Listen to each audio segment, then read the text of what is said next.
O pobre homem, que tem um emprego modesto e que, durante 40 anos, vai para o trabalho, em transportes cheios de gente desagradáveis. Tem, naturalmente, esperança de se tornar um dia um empregado mais categorizado. A mulher incita, a sociedade estimula-o, leva-o a desejar ser alguém neste mundo. Com uma casa maior, mais conforto, mais satisfação. Todos devem ter bem-estar físico, conforto. E, hoje, é perfeitamente, cientificamente, possível proporcioná-lo a todos os seres humanos. Mas isso não está a acontecer porque não somos sensíveis e inteligentes. Estamos divididos em nacionalidades, em governos soberanos, separados por rivalidades regionais. As divisões aqui são o grande obstáculo.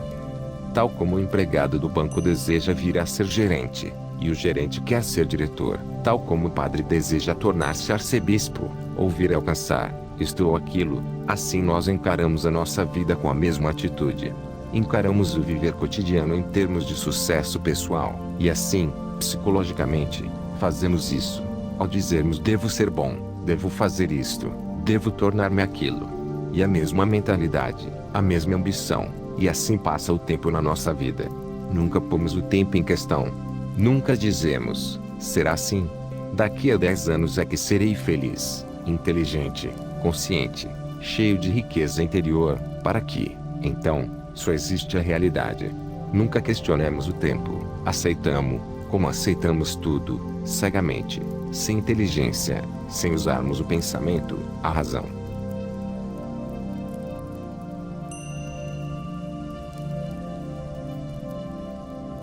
Assim, digo que o tempo é um veneno, que o tempo é um perigo, do qual temos de estar extremamente conscientes. É tão perigoso como viver com um tigre.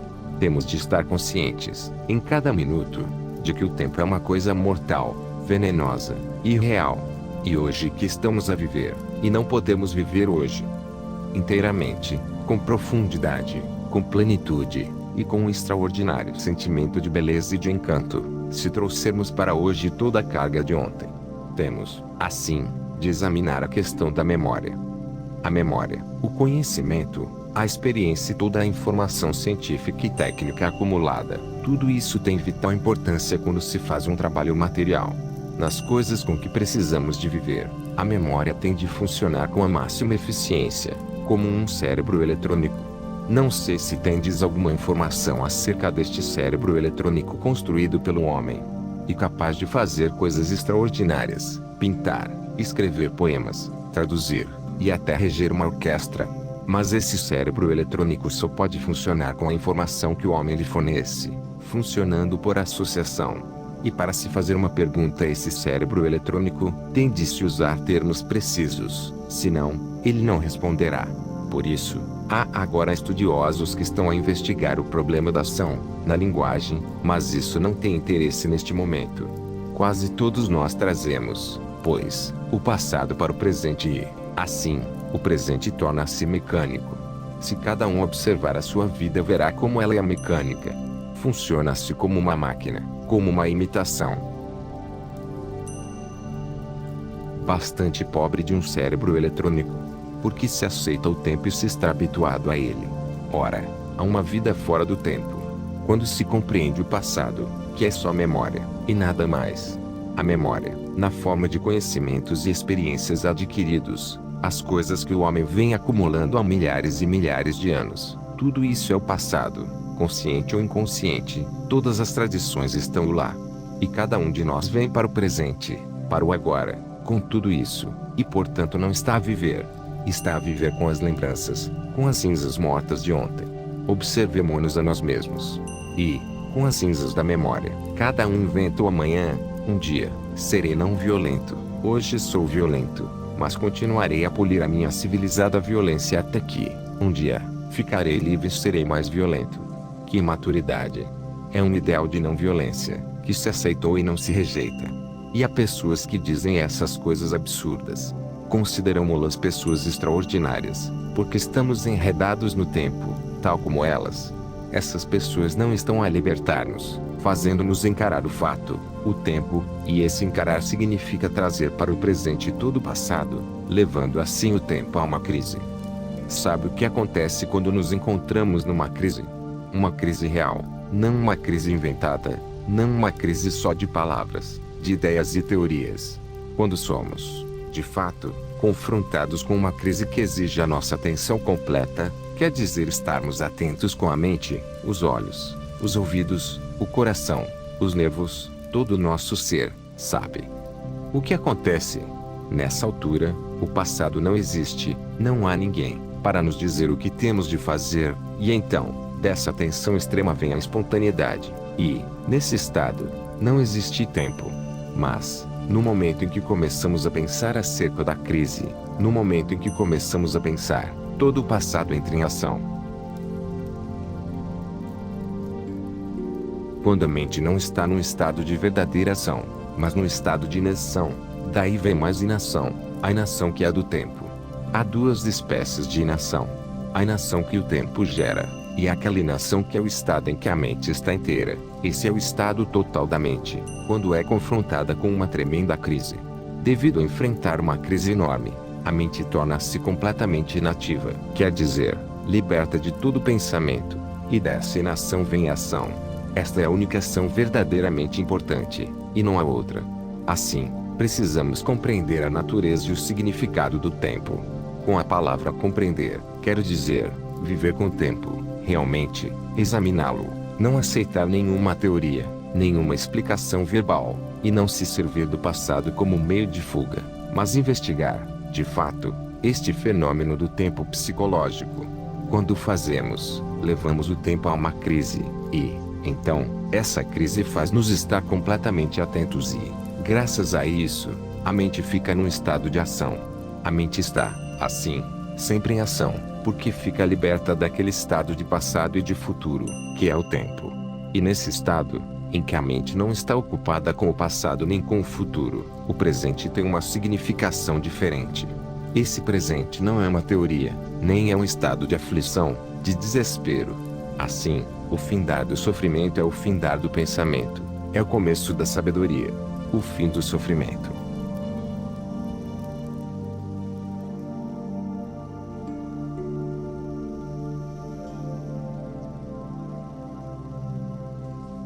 Precisamos, realmente, compreender a morte.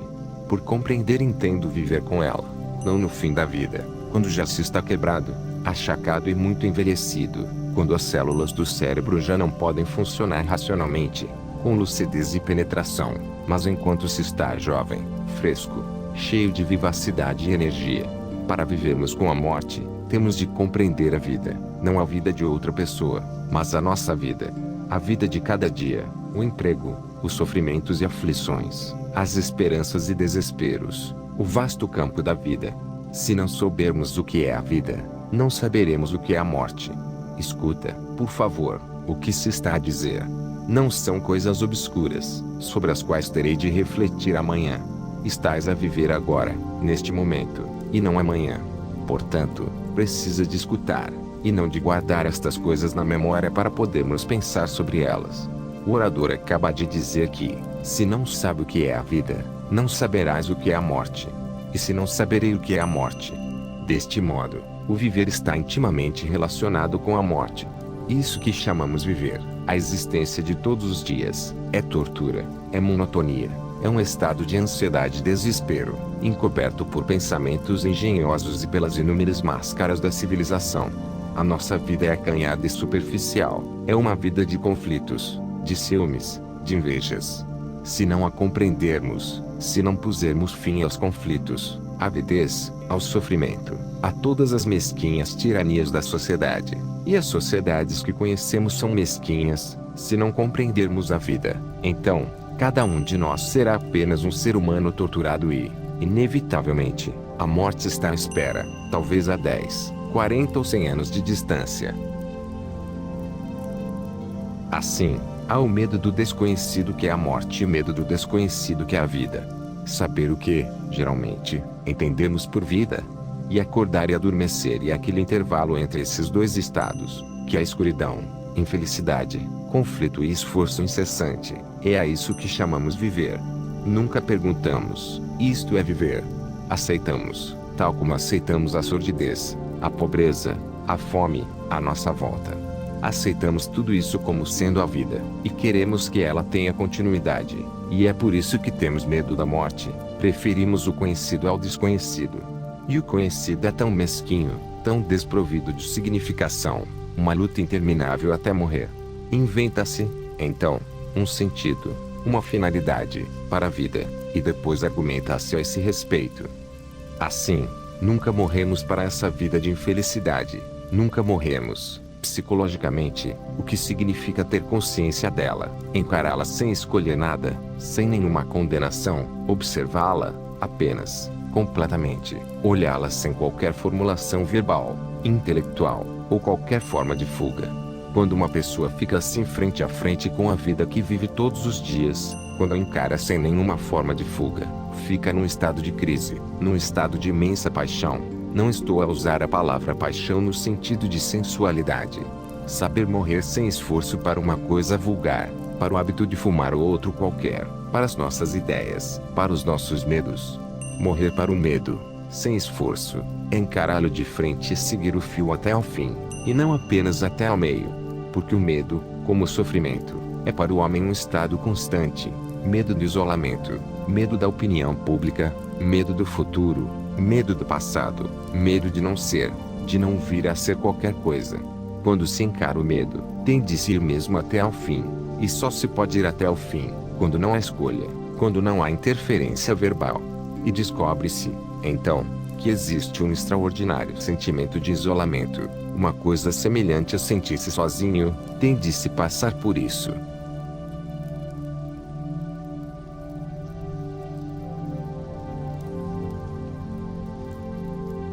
Não sabemos o que é o amor.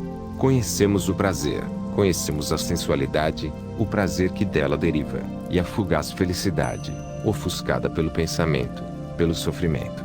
Não sabemos o que significa amar. O amor não é uma recordação, não é uma palavra. O amor não é a continuidade de uma coisa que dá prazer. Podem existir afinidades com a mulher com quem se casou. Pode-se dizer, amo a minha mulher, e não a amar. Se ela é amada, não há ciúme, não há domínio, não há apego. Não sabemos o que é o amor, porque não sabemos o que é a beleza de um entardecer, da voz de uma criança, do voo rápido de uma ave a atravessar o céu, das cores delicadas do crepúsculo. Somos totalmente desatentos, insensíveis a tudo isso, e, portanto, somos também insensíveis à vida. Assim, para descobrir o que é a morte, temos de morrer, todos os dias, para tudo o que acumulamos, guardamos na memória e passamos na vida. Se já alguma vez morresse para um prazer, saberá realmente o que é morrer, não teoricamente, não verbalmente, mas chegar, de fato, ao fim do prazer, voluntariamente, com facilidade, sem nenhum esforço, sem qualquer ideia de recompensa ou punição, sem nenhum motivo. Se cada um de nós souber morrer para uma pequena coisa como o prazer, então também saberá morrer totalmente para o passado, para o tempo e para o sofrimento. Quando, todos os dias, morremos para tudo, sem hesitação, livremente, com um sorriso aberto e alegria no coração, saberemos, então, o que é a morte.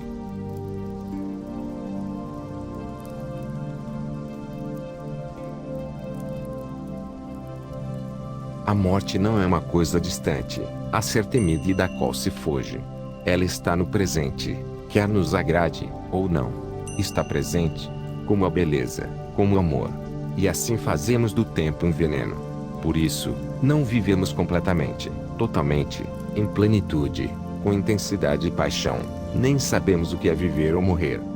Morrer é por fim a continuidade de um pensamento, de um prazer, de uma ideia, de um problema. Neste findar está o começo da inocência e, portanto, o começo do novo. Compreenda isto, por favor. Precisamos de um mundo diferente, de uma cultura diferente, de uma sociedade diferente. Temos, portanto, de morrer para o conhecido, para que a nossa mente se torne fresca, inocente, jovem. E, nessa inocência, nessa frescura, nessa juventude, há amor. E quando há esse amor, há aquela intensidade que é própria da vida, do viver. E, então, viver a ação desse amor que é de sempre, e não de um momento de quebra, de intervalo, ação que está sempre presente, de maneira completa. E, para compreender isso, temos de morrer, para que a mente esteja constantemente num estado vazio do que é conhecido, liberto do conhecido. E veremos, então, que o medo, o sofrimento e as coisas que, há milhares e milhares de anos, têm ensombramento a vida do homem chegam ao fim, quando a mente se renova com a morte. Se você gostou desse conteúdo, peço que se inscreva no canal e compartilhe o vídeo, para que eu possa continuar a trazer vídeos como esse. Fiquem todos em paz.